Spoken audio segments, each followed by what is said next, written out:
I want to look at the concept of when can a cop point their pistol, their handgun at subjects.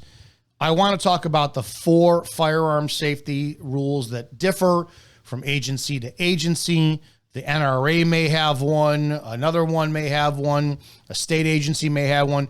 The 4 firearm safety rules that I was taught in the academy. I went to the Champaign-Urbana University of Illinois, Champaign-Urbana Police Training Institute, class of 1871. I went there in 2001. I started in March. And the 4, I remember his name. I don't know if he's still alive. Andy Cassavant taught us. It was all guns are always loaded. That's the first one. All guns are always loaded. So I taught my niece this, and it's a state of mind. So I broke down my pistol. I emptied the magazine. It's not a clip, it's a magazine. I cleared the chamber. There was no ammunition in it whatsoever. I held it at a way where she could see inside of the handle, the gun, the butt. There's no magazine in there. Look through, down the pipe. There's nothing in there. And I said, "Is this gun loaded?" She said, "No." I said, "All guns are always loaded. Is this gun loaded?" "No." "All guns are always loaded. Yes, it is." You need to act and treat as if every single firearm is always loaded, ready to go, period. Rule number 2, keep your finger off the trigger. Some people say keep your finger off the trigger until you're ready to shoot. Keep your finger off the trigger. I believe ours was keep your finger off the trigger until you're ready to shoot. The third one, don't point your firearm at anything you do not intend to destroy. So when we never wanted our muzzle going somewhere. So if you're standing in front of me, I had to silhouette you, where I would, point my pistol up at the air and then go down or go down. It was always you point. We were so disciplined, for the most part, most of us were, with firearms safety, and we took it extremely seriously. So we have all guns are always loaded. Keep your finger off the trigger until you're ready to shoot. We had what we called a locator button. There's really no such thing, but if you have a Glock, I carried a Glock 21, which is a 45 caliber. I now have a Glock 22, which is a 40 caliber. Fits my hand much better. There's the mechanism where you depress on both sides to deactivate or to decock the slide to get it out. That's what we used to put our finger on. So you had a locator, right? You had that right there. And a lot of people teach, keep your finger bent, so that, God forbid, you get a sympathetic nervous system. You pull and it's not going to go inside of the housing guard for the trigger and accidentally fire and discharge your firearm. Just keep your finger off the trigger. Number 3, do not point your firearm at anything you don't intend to destroy. And number 4, keep your fucking finger off the fucking trigger. Those were the 4 firearm safety rules that we had. When it comes to deadly force or the use of firearms, that's what I want to talk about today. Can you point your pistol at somebody for whatever reason to gain their compliance, on a street situation as a cop? I'm gonna play this video. We're gonna watch this together. This is making the rounds out here in lovely Chicago. Let's watch this here. Boom now. Yes, that's a great, over here in the chat. Spiritual Awakening 02 says destroy. Wow. That's the point. That's exactly the point. In the comment, you have to look at the terminology of how serious we have to take what a pistol or a rifle does. Okay, what makes more sense to you? Well, don't point your pistol or your firearm. If I change rule number 3, listen to the wording. Listen to the wording. Don't point your firearm at anything you do not intend to shoot. I'm going to say it again. Do not point your firearm at anything you don't intend to shoot. Versus, don't point your firearm at anything you do not intend to destroy. Do you see the importance of actually putting in a word with far more emphasis of the consequences of what happens when you pull that trigger? You're going to destroy something. Could be a body part, could be an organ, could be a life. The firearm is a weapon of destruction. Now, I've talked about it before too. When it comes down to pulling the trigger, we don't shoot to kill. We shoot to terminate life-threatening behavior, to stop the life-threatening behavior. I've done many videos on this. You show up to a scene, a guy's got a flamethrower at a nursing home, and he's torching your granny and 8 other women who are in there. I pull up. My job is not to kill him, as sad as some of you think it is. His death at the result of me using my firearm, that's circumstantial. My job is to get him to stop fucking torching the place. If I show up and he sees me in uniform and drops the torch, I was successful. If I point the pistol at him and he stops it, that use of force was successful. If I empty all 14 rounds into him and he stops by either just going, boom, I'm done, or he expires on this planet, the job was successful. The use of force was successful. So when you say, wow, that's the point, dude. That's the point. You need to have such insane, intense respect for the firearm, and the person who's holding it, the cop, needs to take it beyond fucking seriously. So the word destroy is a perfect substitution for shoot when it comes to that. Let's watch this video together here from Chicago. Good afternoon. I'm Marie Saavedra. Great to have you with us. I'm Joe Donlin. A controversial video shows a Chicago police officer pointing their gun out the squad vehicle's window while responding to a teen takeover near Midway Airport. Our Sabrina Francis spoke exclusively to someone who was there that night. She is live at police headquarters right now. Sabrina? Joe Marie, the witness that we spoke to told us that they were not threatening the police in any way. They said actually everybody started running because they were worried they would get shot. This video, taken Sunday night into Monday morning, shows a Chicago police officer pulling up to disperse a teen takeover while appearing to point their gun out of a half-open window in their police vehicle. Everybody's enjoying themselves, you know. Everybody just goes and enjoys themselves. They don't really look for trouble, nothing like that. Everybody wants to take videos of the cars, takes pictures, etc., and then keep it moving and not cause no harm. One of the people there explained what they saw happen under the promise of anonymity. Well, you're a police officer, so you should know how to act. That's the reason why you got the training they gave you. You know, so you know how to act when you pull up to certain scenes like that. In this exclusive drone video, you can see another angle of this event, the tire marks from the cars visible from the sky. Officers are on the ground, seemingly trying to disperse the cars near 59th and Pulaski. She could have easily just shot at somebody just by pointing that gun out and got somebody hit for no reason. This isn't the first time police have been called to a scene like this. In Chicago, drifting is illegal, punishable by a tow and a possible fine. We spoke to a retired director of law enforcement training in Minnesota. What would warrant a response like that? The gun, or if I knew that there were a lot of weapons involved, I would wait for backup and get more people there. You just can't handle a crowd that large with one person with one weapon. It's just impossible. Chicago's Office of Police Accountability say they were notified by the Bureau of Internal Affairs, and they would not give us any further information because their investigation is ongoing. That includes the identity of the officer involved. We'll keep you posted as soon as we learn more. For now, we're live. All right, so let's break that down for a second. We have to look at what the police were called there for. What is it? It's a street takeover, for those who don't know. It's a ton of annoying little shithead, disorderly, law-breaking, asshole boys and girls driving around. I love it. I love the videos when they borderline murder each other by driving cars into each other and pancaking and like breaking their hips and shattering their spines and femurs in between two cars. They are they're assholes. They're unbelievable assholes. And I'll tell you the solution for dealing with this in a second. So you have a crowd, and I'm going to mute this out. The police are called there clearly either by the public or they get wind of this, and they try to disperse Sometimes this is hundreds and hundreds of teens. It's insane. I hate Chicago.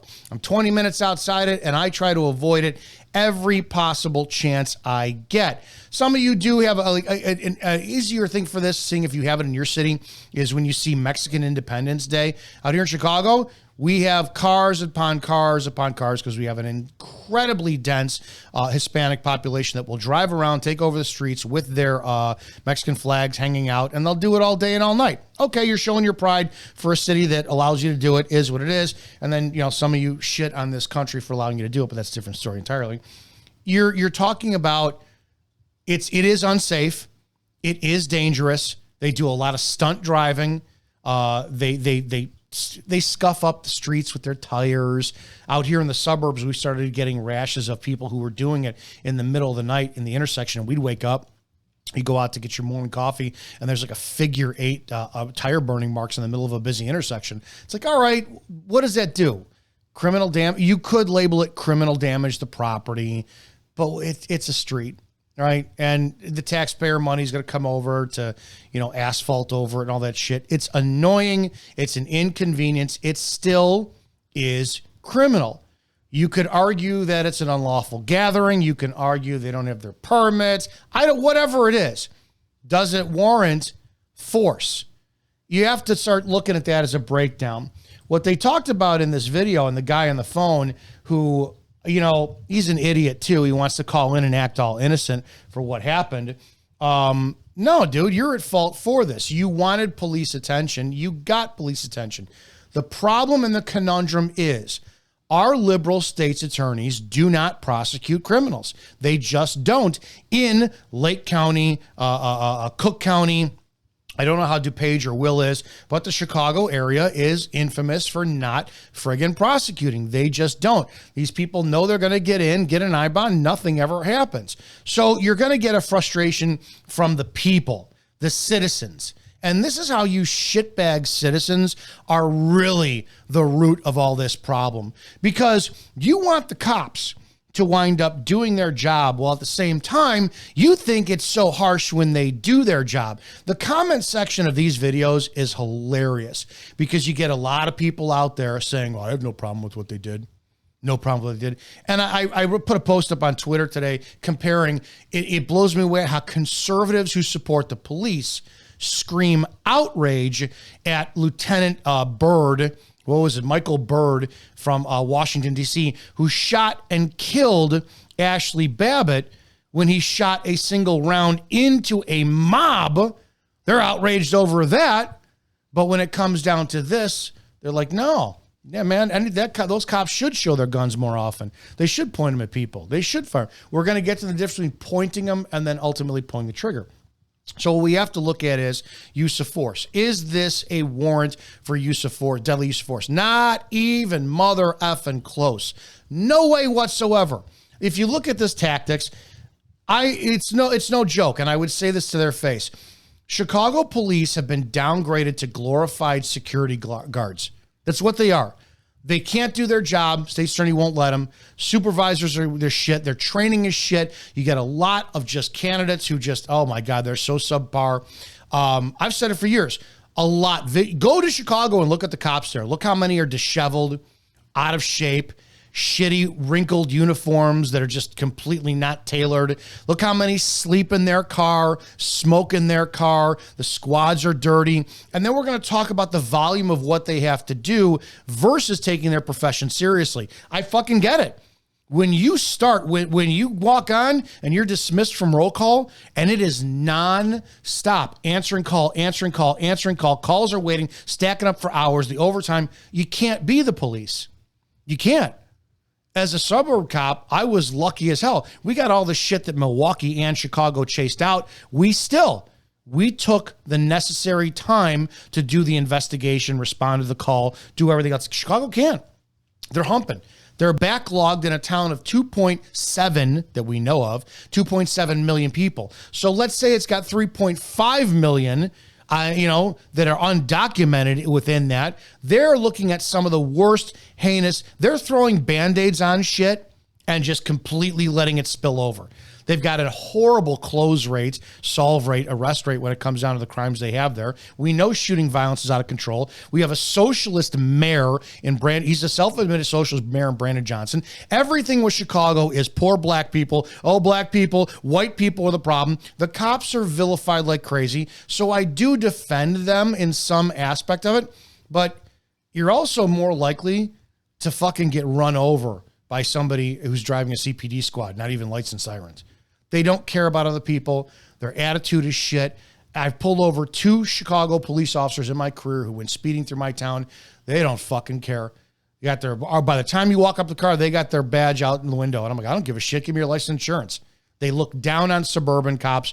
I don't care. I have a personality conflict with Chicago police as a collective because they just do not represent law enforcement as I would like them to do. They are glorified security guards who show up to clean up fucking messes and move on to the next one. That's it. When it comes to this shit, you got bad trained cops. This is cowboy mentality. She's got this window up to where her hand is over it, can't even get a good alignment, pointing it gangster style out the window, but pointing it at what? Because that's still deadly force. If you have, I have on my Glock, I have the I don't remember the brand of light that's on the rail. Our policy from my department when I was there was you cannot use the light, the flashlight that is on your pistol to illuminate a subject. I see you. You're out walking late at night. The only flashlight I have is on my sidearm. So I take my pistol out and I go, hey, how are you? I see your hands. I can't do that. That's deadly force. You didn't do, I don't know what you did. You're just, you're walking down the street and instead of using the sidewalk, you're wearing dark clothing. You're obstructing the roadway. A car can easily hit you. So I can articulate that I'm making contact with you just to say, hey, do me a favor. I need you to walk on the sidewalk. So I just light you up and I got my pistol. That's deadly force.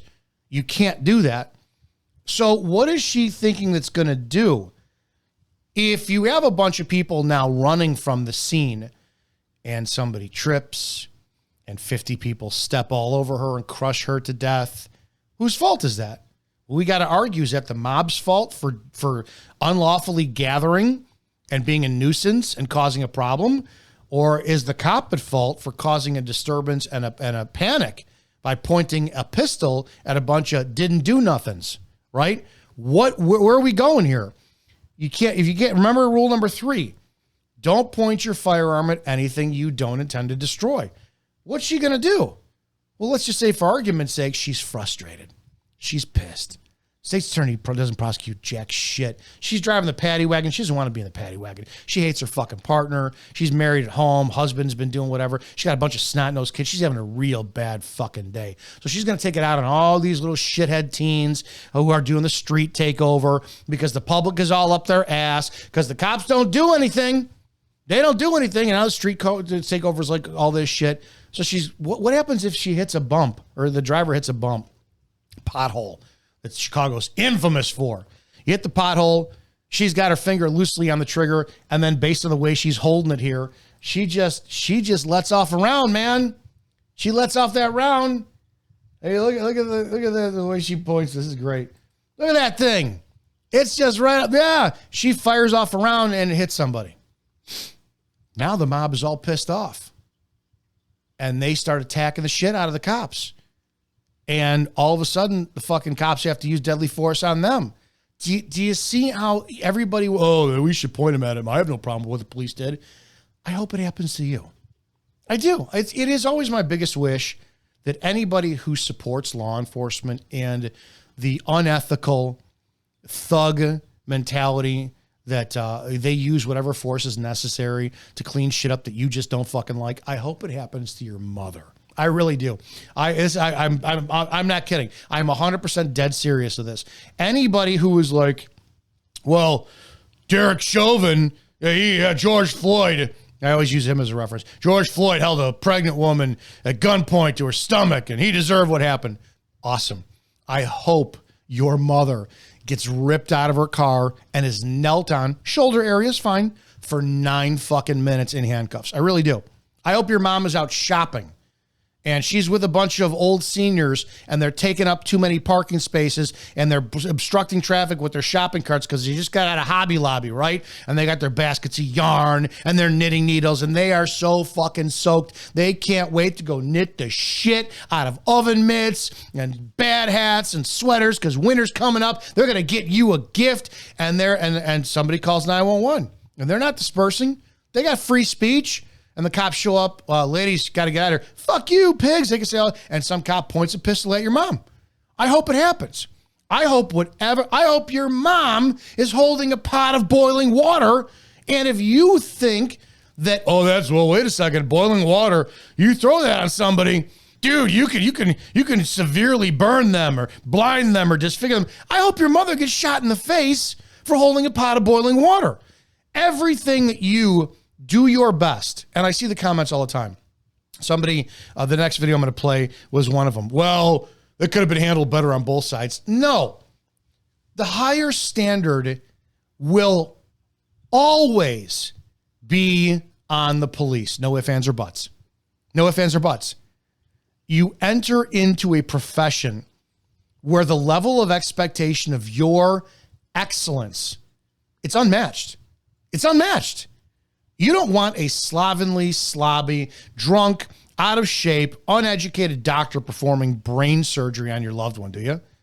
You don't want some shit lawyer who is an alcoholic, does coke, doesn't remember the last update to the law. Wait, we got new policies in Illinois in 2024. You don't want him representing you for a murder charge you didn't do you? So why is it that you're okay with humanizing the badge and, it's okay, we need to give our police officers a pass? No, you need to be fucking harder on them and expect far more of them, which I'm going to get to you in a second, you citizen.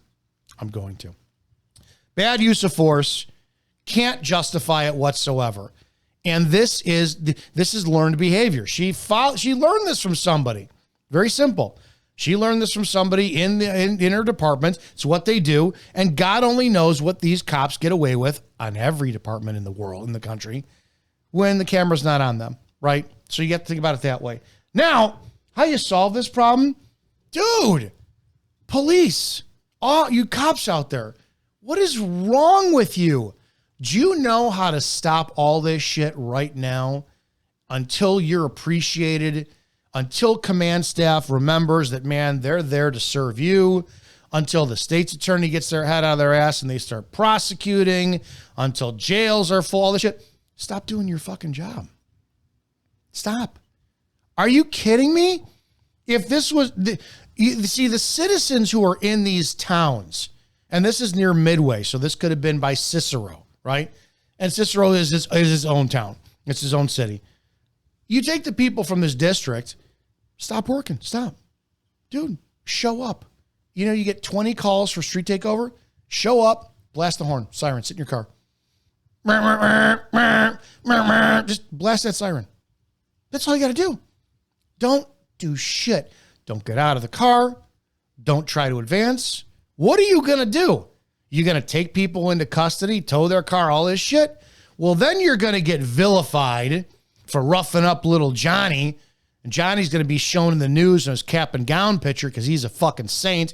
And then the community is going to turn on you. You need to remind the community how invaluable you are by showing them what happens when you do not do whatever job they think you should be doing, because they're never going to be educated. Community, aside from those who can't stand the cops, community is never going to say, oh, this is Fourth Amendment. This is the limitations for use of force. This is the seizure powers police officers have. Oh, hey, First Amendment on a traffic stop. I can say what I want. I didn't know that. They're never act as if they will never educate themselves, because they fucking won't. But they'll think you are personal janitors, garbage men who's supposed to show up. Why haven't you cleaned the streets? Why haven't you gotten them out of here? Why? Because there's certain things called fucking the Constitution, laws, policy that you just can't, right? So don't. Fucking don't. Collect a paycheck. Why don't make it so that these dumbass, useless taxpayers start fucking showing up to city hall meetings and put so much pressure on these useless fucking aldermen, this useless mayor, the useless Cook County commissioner, all this shit. I'm like, what are we doing? You got Illinois State Police, Cook County Sheriff's Department, and CPD, Chicago Police. And Chicago is still a scumbag, swirling toilet of shit which refuses to go down the drain. Stop it. Stop it. Dude, make these citizens do the work themselves. You want your streets fucking clean? Dude, go out. Start standing outside. Like, start doing more of a community watch. Start doing more of community events. Start being a part of your community. You want these problems solved? No longer should police be the footstools of these shitbag, dumbass taxpayers who allow everything to happen. And then when the police do what they want, they fucking turn on them and blame them. This is ridiculous. Stop. Do the bare minimum until policies are changed, laws are changed, until your command staff steps up to the podium at a press conference. You need a superintendent who's going to show up. And I would have done this if I had won the sheriff's office. If I was Cook County Sheriff and they would be, can you explain why your officers did X, Y, and Z? Yes, I can. That's their job. We're going to do a full investigation. And unless you want to be educated so that you know next time to come up to the microphone and ask a proper question that doesn't impede that investigation, it's freedom of the press, can just suck my dick. Stop trying to make shit that's more complicated and vilified. The press, the citizens, they are the worst shit on the planet when it comes down to getting the community working together with the police. Granted, we got some dumbass cops. We got some uneducated cops.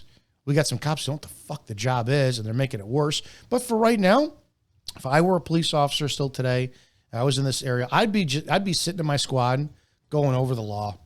I would be treating the law as a cop as if I was a fucking lawyer. As if I was a lawyer. I would argue everything on a traffic stop. 720 ILCS 601-B speeding. Okay, oh my gosh, what am I doing? 1125 ILC. It's like, well, okay. Well, I would want to know every angle of an argument so that when I go pull somebody over for something, or I get out and I stop somebody for something, that, man, shit.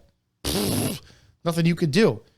But we don't have that because we humanize the badge, because they're underpaid, they're overworked, their expectations are too high, their performance is too low, all this shit. Their expectations aren't high enough. They're really not. But this is the job they choose. You could leave any damn time. You could leave any damn time. So we need more people held accountable for this. This needs to be. If this is a seasoned police officer who does this, I don't think they need to be a cop anymore. I really don't. If this is a new cop who does this, I want to know why she felt so fucking comfortable doing this in the first place. This needs to be, let's go. We're going to send you through the academy again for remedial training because you're a dumb fucking twat. And we need to take care of that. So that's my 2 cents on that circumstance. When it comes to law enforcement and training, let me go take a look at the chat really quickly. Randall Munson, never display the weapon until you're going to use it. Randall also uses a Kel-Tec 22 mag, 30-round mag. Kelly learned the same rules I did. Oh, wow. Okay, I don't care about you in Telegram. Let's see. Texas Skin 77 missed you on Tuesday. I took the day off. I appreciate that. Yeah, Randall Munson, she incited a gunfight. Dude, when you really look at this, so think about this for a second. You're a citizen and you're on the streets. I don't know if I just walk to that street gathering and I'm on the sidewalk and I'm part of that crowd, I don't know if what am I doing that's illegal? What law did I break? And if I'm part of a gathering, that law sure as shit, even if unlawful assembly, I don't know, whatever it is. And I don't think police can enforce that. I think it's federal constitution. If I'm jaywalking, if I'm doing donuts in a car, you have to be able to articulate deadly force for you to terminate the life-threatening force, or the deadly force. So if that cop points a gun at me, do I have the right to defend myself? we need to start. I'm going to say something extremely controversial that I don't know if I support, but even worse, I don't know if I don't believe. And I'm not saying this anti-police, and I don't know how much more I could qualify this. Do we, and I'm going to say, do we need, let's back up with the instance of what we just saw with Sonia Massey, Illinois, another Illinois fuck cop, who was shot over a boiling pot of water. Do we need, so that the events that would have happened is Massey put the pot down, picked up her own pistol, and shot and killed Grayson because he was in her home at her invite, no lawful reason to be in there, no criminal investigation. She wasn't being detained. She wasn't seized. She wasn't under investigation. He pointed a pistol at her, putting her life in danger in her own home. I think she would have had the absolute lawful right to shoot and kill him. And I don't know if that would change the behavior of more police to sit there and say, damn, I really need to learn the law and the Constitution more. And I don't know if that applies to this as well, too. It's a shitty thing to say, but here we are. Spiritual awakening, Massey wasn't holy boiling a pot of water. The faucet was on. I'm not, we've talked about that a bunch already. Randall also says PICA has been enacted so that everything is going to be good. I'm not familiar with that acronym. Candace says exactly why our Second Amendment should not be limited. The cops don't stop crime anyways. They just show up when it's over. There's so much validity in that as well, too. Because think about it. I can't stand Illinois. And I heard this from Jan Morgan when I met Jan Morgan, the first lady of the Second Amendment. She made a great statement. I never put two and two together because in Illinois, we have the FOID card, Firearms Owner Identification Card, right? And she said, your Second Amendment isn't your permit to carry firearms. It's your God-given right. And I'm like, wait a second. So that means that if Illinois says you can't own a firearm without getting a card that's approved by the state that you have to pay for, it's only like $10, I think, and I'm sure it's going to go up to $500. That's unconstitutional. That's literally unconstitutional. When you look at this, any firearm, there should be no such thing as an illegal firearm. That is a full stop statement. Well, these criminals getting these illegal firearms. No, they're criminals who are getting firearms. There is no such thing as an illegal firearm. But then you get the citizens like, no, that's bullshit. Well, you don't fucking know the Constitution. And every single gun law is unconstitutional. So if you're in Chicago, you're carrying a pistol.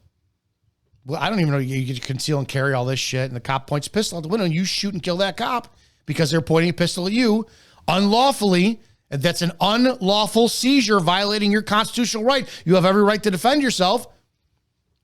Fuck. Do we need more of these circumstances and situations to happen before people take this seriously? I don't know.